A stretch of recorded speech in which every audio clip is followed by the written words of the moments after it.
Hi, this is doctor Shravya, working at cell health. ఈ రోజు మనం కొబ్బరిలో ఉండే న్యూట్రిషనల్ వాల్యూస్ ఇంకా బెనిఫిట్స్ గురించి మాట్లాడుకుందాం. కొబ్బరిలో ఎక్కువ శాతం మనకి ఫ్యాట్స్ అనేవి ఉంటాయి. అది కూడా మీడియం చైన్ ట్రైగ్లిసరైడ్స్ అనే ఫ్యాట్స్ అనేవి ఉంటాయి. దాంతో పాటు దీంట్లో మనకి ఫైబర్ కూడా ఉంటుంది. ఫైబర్ మనకి 100 గ్రాముల కొబ్బరిని కనుక మనం తీసుకుంటే 9 గ్రామ్స్ ఆఫ్ ఫైబర్ అనేది మనకు అందుతుంది. దీంట్లో ఉండే మినరల్స్ ఏంటి అంటే ఐరన్, కాపర్ ఇంకా మ్యాంగనీస్ లాంటి మినరల్స్ కూడా మనకి దొరుకుతాయి. దీంతో పాటు మనకి ఉండే దీంట్లో ఫినోలిక్ కాంపౌండ్స్ వల్ల మనకి ఇమ్యూనిటీ అనేది బూస్ట్ అవుతుంది. కొబ్బరిలో ఉండే ఫైబర్ వల్ల మనం ఎప్పుడైతే ఈ కొబ్బరిని బ్రేక్ఫాస్ట్ టైంలో తీసుకుంటామో అప్పుడు మన షుగర్ లెవెల్స్ అనేది ఒక్కసారిగా పెరగకుండా కంట్రోల్డ్ గా రిలీజ్ అయ్యి బ్లడ్ షుగర్స్ ని ఒక్కసారిగా పెంచకుండా హెల్ప్ అవుతుంది. దీంట్లో ఉండే ఫ్యాట్స్ వల్ల కూడా మనకి ఒకేసారి షుగర్ లెవెల్స్ అనేది స్పైక్ అవ్వకుండా స్లోగా మనకి ఎనర్జీ అనేది రిలీజ్ అవ్వటం వల్ల ఇప్పుడు మిడ్ మార్నింగ్ స్నాక్స్ అంటారు కదా, అంటే ఇప్పుడు మనం బ్రేక్ఫాస్ట్ లంచ్ మధ్యలో టైంలో మనకి ఒక్కోసారి కొంతమందికి ఆకలిస్తూ ఉంటుంది, దాన్ని అవాయిడ్ చేయొచ్చు. సో ఈ ఫ్యాట్ ఇంకా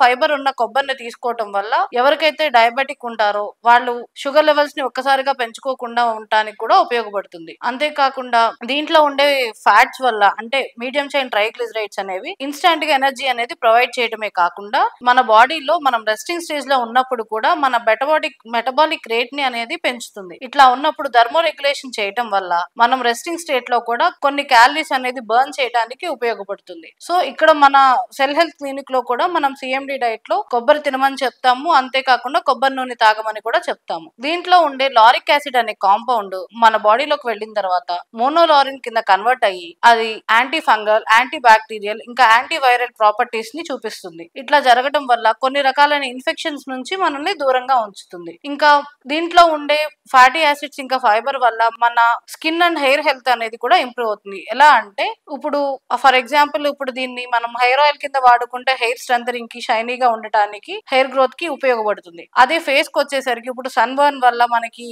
ఎవరికైతే సన్ బర్న్ అవుతుందో వాళ్ళు దీన్ని ఒక మాస్క్ లాగా అంటే కొబ్బరిని కొంచెం పేస్ట్ లాగా చేసి మాస్క్ లాగా అప్లై చేసుకున్నా కూడా స్కిన్ అనేది హైడ్రేటెడ్ గాను, రెడ్నెస్ తగ్గి, ఇన్ఫ్లమేషన్ తగ్గి మనకి స్కిన్ అనేది ప్లంపీగా కూడా అవుతుంది. సో తింటమే కాకుండా ఎక్స్టర్నల్ అప్లికేషన్ కింద కూడా కొబ్బరి అనేది మనం యూస్ చేసుకోవచ్చు. సో ఇన్ని బెనిఫిట్స్ ఉన్న కొబ్బరిని మనము డైలీ ఎంతో కొంత తీసుకుంటే మంచిది.